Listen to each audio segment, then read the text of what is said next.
Ngasodo aloha zanagasikara resaka slip ndraisantsika androany isany tsara ilay kilaoty be sa ilay slip ohatra ny string kely iny. Raha ho an'ny fahasalaman'ny bonga de mila ilay kilaoty isika, ilay kilaoty caleçon zany tsika, ireny no tsara kokoa mba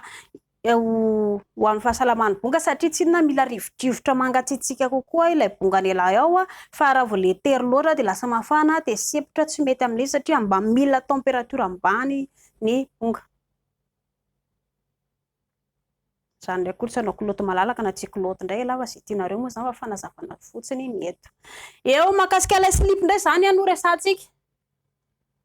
mba hisorohana ny aretin'ny heriny na ny hoe misy varisy ilay bonga de le mba slip teritery zany mba hapakatra kely an'indray no tsara mba hoe anaovana.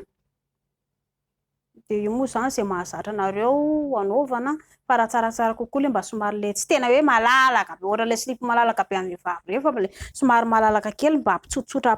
mba hampisy rivodrivotra ilay bonga anelahy ao de mba tsy hoe hikorozaroza loatra fa mba mipetraka tsara satria raha misisika loatra le izy de tsy miaina ihany koa le izy fa lasa tery loatra.